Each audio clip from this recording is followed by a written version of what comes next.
Today's lecture is on the topic recruitment in India Army. Very important topic. How to get entry in India Army.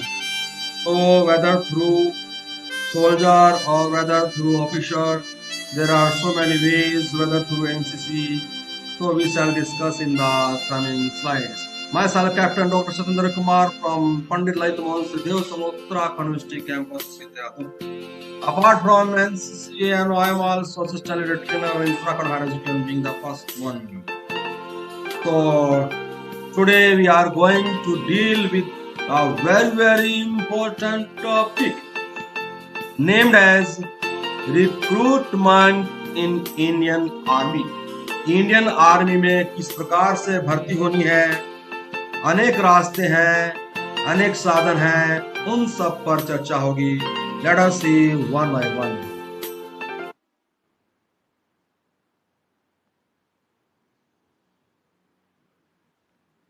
Join the Indian Army, selecting the best census directed Uttarakhand for your service.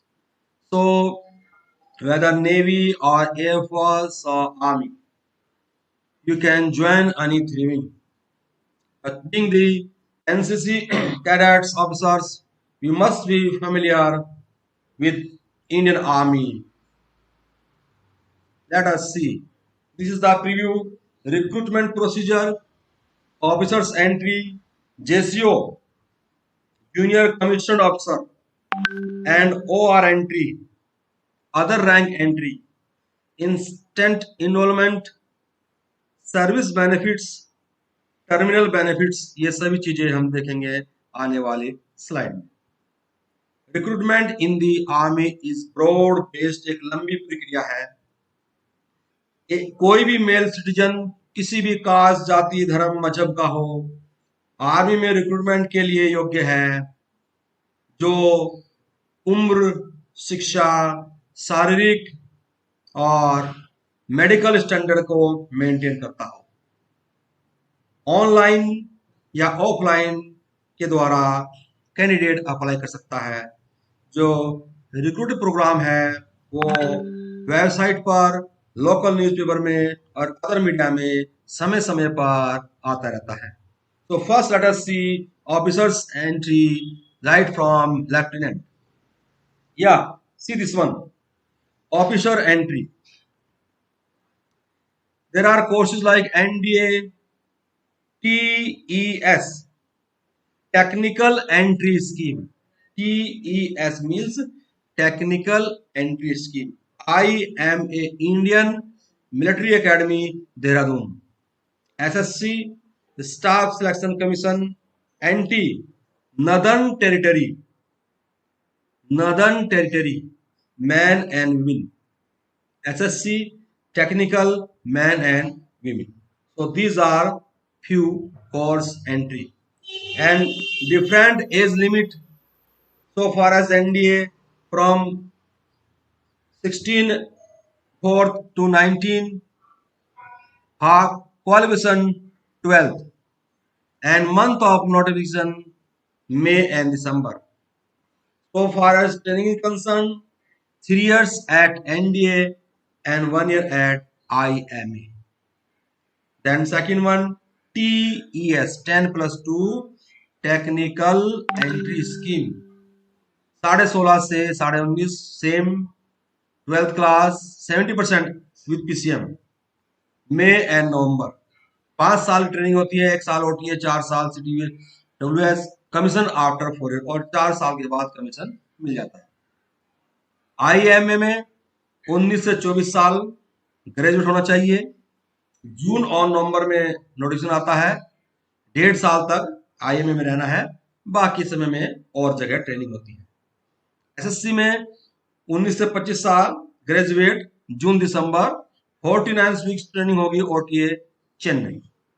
और SSC technical में 20-27 bachelor किसी भी notified stream में, और जनवरी जून में आता है again 49 weeks जो है at OTA officers training academy Chennai में ट्रेनिंग होती है. फिर आती है NCC special entry. men and women, because we are directly related to NCC. तो एज है 19 से 25 साल. ग्रेजुएशन 50% कम से कम, 2 साल की service, senior division army wing with minimum B grade in NCC certificate. मतलब सी सर्टिफिकेट में बी होना चाहिए, सी में सी नहीं चलेगा. ए हो तो अच्छी बात है. तो कम से कम सी होल्डर लेकिन बी ग्रेड, और ग्रेजुएशन में 50% मार्क्स, ये क्राइटेरिया है. और उम्र है 19 से 25 साल. जून और दिसंबर में ऐड आता है, और 49 वीक्स एट OTA चेन्नई. ये हम लोगों के लिए बहुत ही इंपॉर्टेंट है. SSC special entry for zag. Zag means जज एडवोकेट जनरल. जज एडवोकेट जनरल जो लॉ करके जाते हैं. मैन एंड विन 21 साल से 27 साल. ग्रेजुएट विल LLB 55% यहाँ पर होना चाहिए LLB.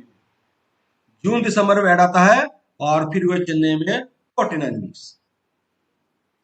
TGC technical graduate course, ये टेक्निकल वाला है. 20 से 27 साल. नोटिफाई स्ट्रीम में बीटेक टेक्नोलॉजी ग्रेजुएशन, मई और नवंबर में नोटिफिकेशन, और 1 साल उस ट्रेनिंग में IMA में रहना होगा. ये थी अबाउट ऑफिसर्स ट्रेनिंग. तो NDA, TES technical entry scheme, IMA Indian military academy Dehradun, SSC NT and SSC technical, then NCC special entry man and women, और SSC जैग जो जज बनते हैं, जज एडवोकेट जनरल, और TGC टेक्निकल ग्रेजुएट कोर्स. तो इन सभी के माध्यम से वी कैन बिकम अफसर in army. Now let us see JCOs जो अफसर के नीचे होते हैं, लेफ्टिनेंट से नीचे रैंक के, उनको बोलते हैं junior commissioned officer. Junior commissioned officer SM में 3 रैंक होते हैं. OR other rank. JCO commission होते हैं, लेकिन ये लेफ्टिनेंट के नीचे होते हैं. सूबेदार, सूबेदार मेजर, 3 रैंक इसमें होते हैं. इसकी कैटेगरी में जो शुरुआत होती है सोल्जर से. Soldier GD. GD का मतलब है जनरल ड्यूटी. फिर soldier CLK. CLK means clerk, और SKT means store keeper technical. SKT means store keeper technical. NCL के मैंने क्लर्क. फिर सोल्जर टेक्निकल, और NA nursing assistant. NA means nursing assistant. Soldier TDN tradesman. TDN means tradesman. Then havildar education. EDL means education. Then RT JCO. JCO means junior commissioned officer, and RT means religious teacher, धार्मिक teacher जो पढ़ाने वाले होते हैं. अब देखिएगा soldier GD general duty करने वाला सिपाही. इसके लिए ये फिजिकल फिटनेस टेस्ट है. 1.6 किलोमीटर की दौड़ करनी है. 5 मिनट 30 सेकंड में जो पूरी करता है उसको 60 मार्क्स है फर्स्ट पोजीशन में. और जो 5 मिनट 31 सेकंड के बाद 45 सेकंड तक करता है उसके 48 मार्क्स है सेकंड पोजीशन में. तो 1.6 किलोमीटर को मतलब 5 मिनट में करीब करीब कंप्लीट करना है, तभी he can become soldier.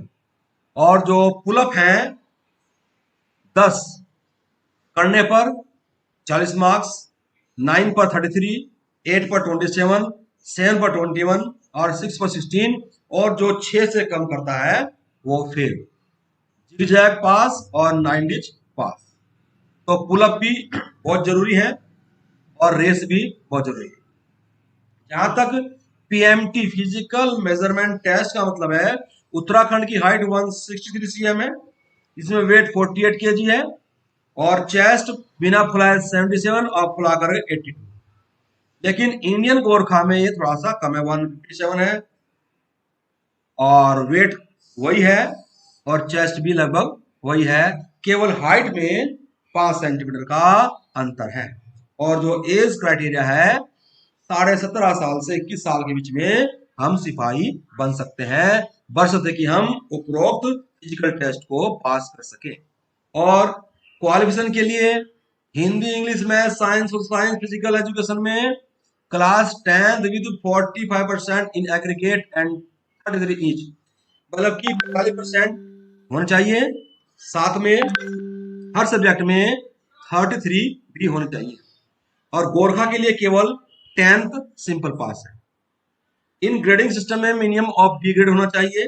D grade का मतलब है कि 30 to 40 इन इंडियन सब्जेक्ट और grade which contain 33 and overall grade of C2 grade और 4.75 पॉइंट्स में 4.75 और C2, और मार्क्स में 33 से 40 और परसेंटेज में 45 और हर सब्जेक्ट में 33 होना चाहिए। ये उसकी क्वालिफिकेशन है सोल्जर बनने के लिए। रिलैक्सेशन भी है इसमें। SOS, SOS का मतलब है son of serviceman. SOS, son of serviceman. SOEX, son of ex serviceman. EX से बन गया ex serviceman. SOW, son of window, विधवा का पुत्र। और SOWW, son of war window, युद्ध में किसी का पति मर गया और वो विधवा हो गई, और उसका जो पुत्र है उसके लिए हाइट में 2 नंबर, वेट में 2 नंबर और चेस्ट में 1 नंबर की छूट अलग से है। और यदि स्पोर्ट्समैन है उसके लिए भी, यदि इंटरनेशनल नेशनल लेवल का है तो 2, 5, 3, यदि डिस्ट्रिक्ट लेवल का है, डिस्ट्रिक्ट स्टेट लेवल पे 2, 5, 3, और यूनिवर्सिटी लेवल पे भी यदि उसने जो है रिप्रेजेंट किया है तो 2, 5, 3 का ये एक्स्ट्रा मार्क्स की रिलैक्सेशन सोल्जर के लिए है, स्पोर्ट्समैन के लिए भी, और पुराने SOS और SOEX और SOW के लिए भी। बोनस मार्क्स क्या है? इसी प्रकार से बोनस मार्क्स भी है सोल्जर जीडी के लिए। यदि पुराना किसी का मतलब फादर या विडो का सन है तो 20 मार्क्स का उसमें बोनस एक्स्ट्रा मार्क्स मिलेंगे। और वही नेशनल इंटरनेशनल स्पोर्ट्समैन में 20 से 15, और डिस्ट्रिक्ट को जो है स्टेट लेवल में 10 मार्क्स, और फिर रीजनल लेवल में 5 मार्क्स। ए सर्टिफिकेट वाला है तो 5 नंबर, और बी वाला है तो 10 नंबर, और यदि सी वाला है तो वो बिल्कुल ही एग्जाम से एग्जेम्प्टेड है। ये बात ध्यान रखने योग्य है कि only one relaxation can be availed, केवल एक ही बार यह छूट मिलेगी। ये नहीं कि बार बार एक, मतलब एक बच्चे को अगर मिल गई है तो एक बच्चे को मिलेगी, दूसरे बच्चे को नहीं मिलेगी। Bonus marks will be accorded only on passing C, तो पासिंग होने पर जो है बोनस मार्क्स दिए जाएंगे। और this relaxation can be availed only for one son only, हाँ एक बच्चे को ही एक बार मिलेगी। ये नहीं किसी 2 बच्चे हैं तो 2 बार मिलेगा, नहीं, केवल एक बच्चे को मिलेगी, चाहे शुरू में ले लो चाहे लास्ट में। अब आइए सोल्जर जो क्लर्क है, या फिर SKT, store keeper technical. Physical fitness लगभग उसी प्रकार का है। रन वही होती है 1.6 किलोमीटर, और 5 मिनट से 30 सेकंड में 60 और कम से 48, और pull up zig zag ditch में सब में पास है। और फिजिकल मेजरमेंट भी सबका सही है। उत्तराखंड का तो 162 है, वेट वही है, चेस्ट भी वही है, और इंडियन गोरखा में 5 सेंटीमीटर का कम है, और एज भी वही है 17.5 से 23 साल। और क्वालिफिकेशन के लिए Hindi, English, physics, chemistry, maths 12th with 60% in aggregate and 50% incident. प्रत्येक सब्जेक्ट में इंग्लिश और मैथ्स के साथ साथ हर सब्जेक्ट में 50% और वैसे जो है 60% एग्रीगेट होना, फर्स्ट क्लास होना जरूरी है। और छूट इसी प्रकार से है, SOS son of serviceman, SOEX son of ex serviceman, SOW son of window, S और WW son of war window, वही 2 2 1। और स्पोर्ट्समैन के लिए 2 5 3, और representing district at state level first second position यदि है तो 2 5 3, और रीजनल लेवल में 2 5 3, इसमें भी वही क्राइटेरिया है।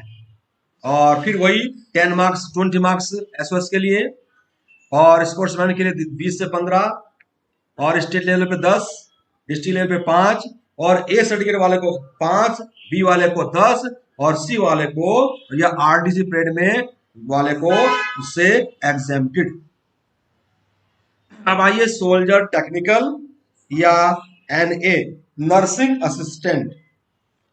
नर्सिंग असिस्टेंट में फिजिकल फिटनेस का टेस्ट वही है, 1.6 किलोमीटर की रन है, 5 मिनट 30 सेकंड में 60 और सेकंड में 48, बाकी कोई पुल अप जिग जैग नहीं है। और हाइट भी वही है पुराने वाली, एज भी पुराने वाली ही है। इसके लिए English, physics, chemistry, maths 12th पास होना चाहिए साइंस स्ट्रीम से, फिजिक्स, केमिस्ट्री, मैथ्स होना चाहिए, इंग्लिश भी 50% मार्क्स सब में होने चाहिए, लेकिन साथ में मतलब 50 एग्रीगेट 50%, लेकिन हर में अलग अलग 40% भी होना चाहिए। हर सब्जेक्ट में 40% के साथ साथ टोटल 50% परसेंटेज होनी चाहिए 12th क्लास में साइंस स्ट्रीम से हो। और सोल्जर जो नर्सिंग असिस्टेंट वाला है उसके लिए English, physics, chemistry, maths 12th पास ऑलमोस्ट वही है, या फिर BSc degree botany, zoology, bio science and English simple past. Stipulation of marks laid down at 10+2 level will not be applicable. However, should have studied all the 4 specific subjects in class 12 also. तो science background का होना चाहिए।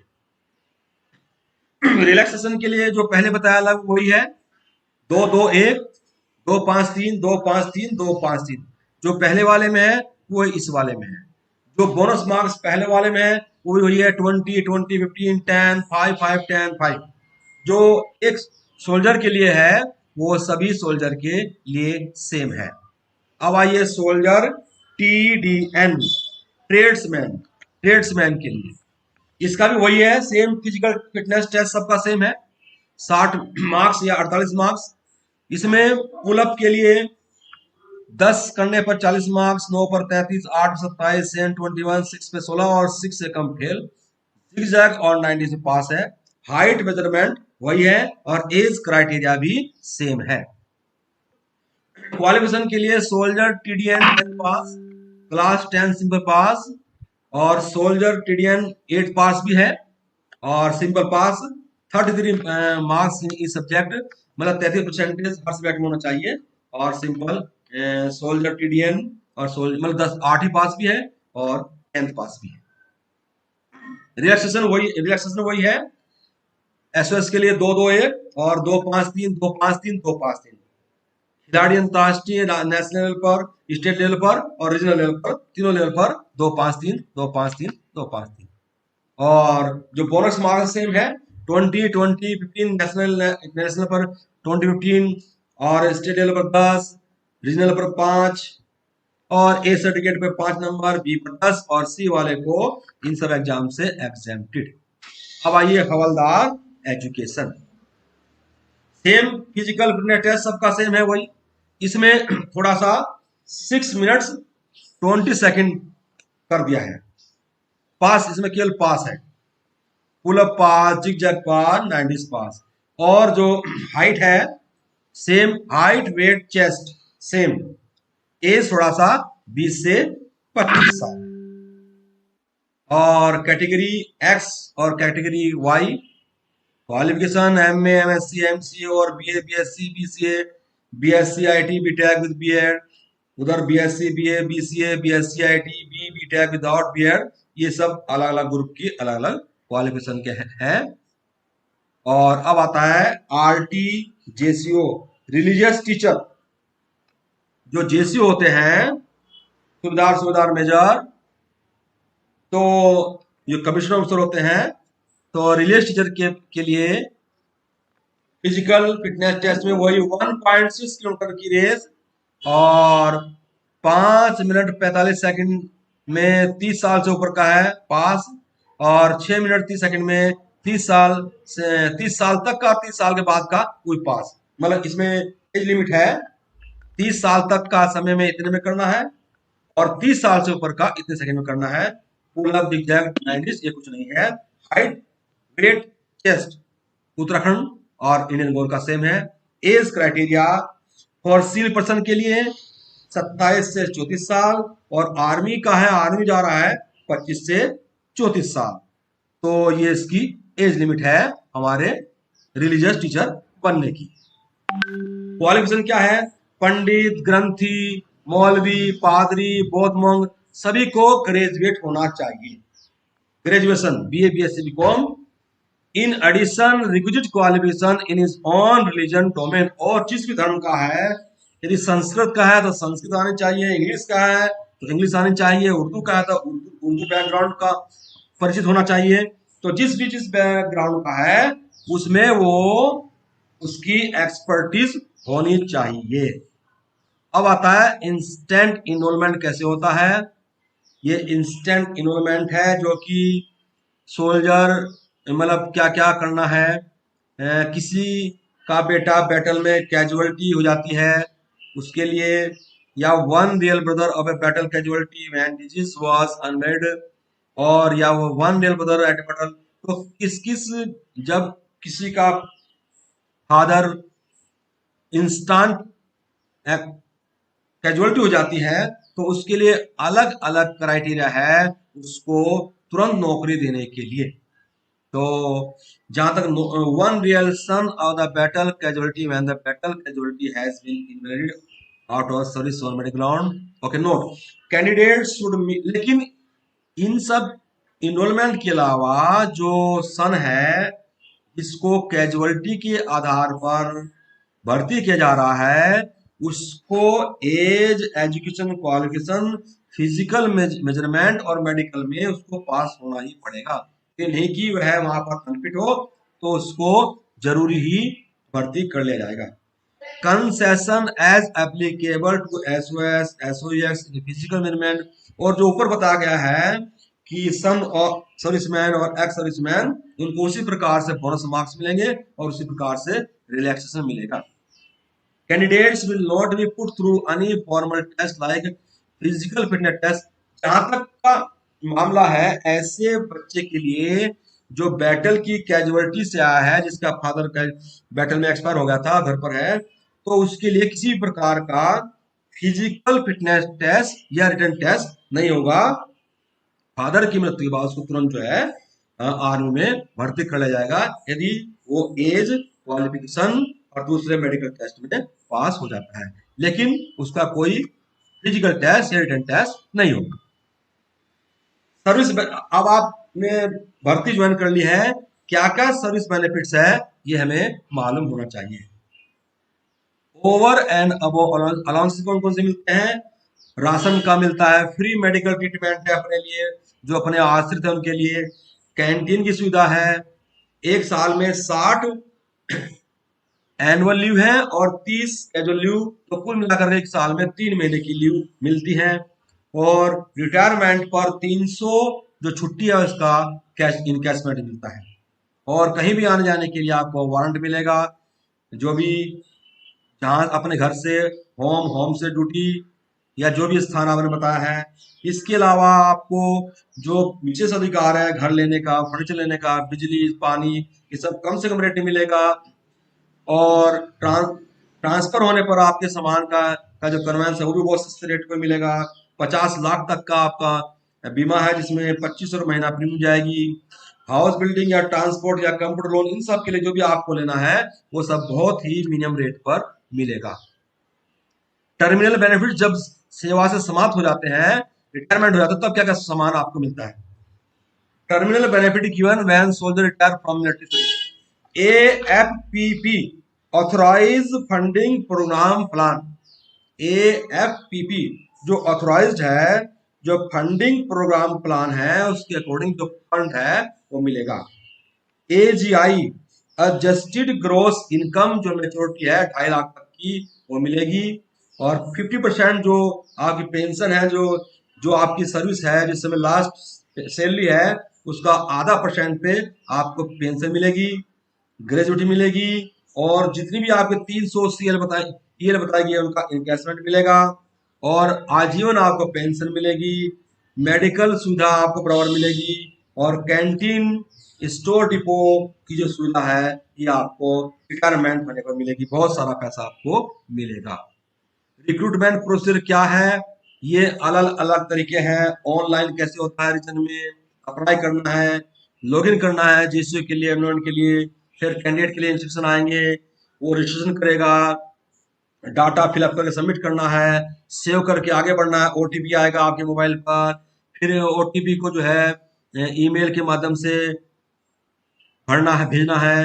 फिर photo sign upload करना है, और फिर जो है उसका प्रिंट ले लेना है, और भविष्य में उसको अपने पास सुरक्षित रख लेना है ऑनलाइन भर्ती के लिए। और ये चार्ट है, कैसे कैसे आपका रिएक्शन होता है, रिएक्शन हो जाते हैं। तो ये अलग अलग काउंटर बने हुए हैं। PFT फिजिकल फिटनेस ट्रेनिंग जिसकी हो जाती है, वो यहाँ पर क्लियर हो जाता है। और PMT फिजिकल जो मेजरमेंट टेस्ट में यदि डॉक्यूमेंट्स में है, तो फिर वो बाहर होता है। इस प्रकार से ये एक चार्ट बना हुआ है, किसके तहत अंदर जाता है और किसके तहत व्यक्ति बाहर हो जाता है। इसी के साथ ही हम इन स्लाइड को समापन की ओर आते हैं। एक बार पुनः सभी स्लाइड को रिवाइज करना चाहूंगा कि कैसे कैसे आप इस भर्ती में शामिल हो सकते हैं। अफसर से लेकर के हवलदार तक आपको JCO बनना है या फिर आपको NCO बनना है। जी हाँ, तो हमने डिस्कस किया है जनरल स्टेशन की ऑफिसर की एंट्री कैसे होती है, NDA में, TS में, IA में, SSC NT में, SSC टेक्निकल में, NCC के द्वारा, एस्पिरेंट द्वारा, SSC जैग में और TC में। ये हमारी अफसर की एंट्री है। फिर JCO की एंट्री या दूसरे रैंक की एंट्री होती है। इसके अंदर soldier, GD, soldier clerk, soldier store keeper technical, soldier technical, soldier NA, nursing assistant, soldier, TDN, tradesman, Havildar education, religious teacher, इन सब की चर्चा हमने 1 बाय 1 की। और इन सभी में जो फिजिकल फिटनेस टेस्ट है, और वो सभी का लगभग सेम है, रिलैक्सेशन भी सभी की ऑलमोस्ट सेम है, और बोनस मार्क्स भी लगभग सभी का ही सेम है। तो इन सब को चर्चा करते करते हम लास्ट में पहुंचे कि यदि आप फिजिकली फिट हैं, मेंटली एलिवेटेड हैं और स्पिरिचुअली एग्जाल्टेड हैं, तो you can join Indian army. So this was all about the recruitment in Indian Army.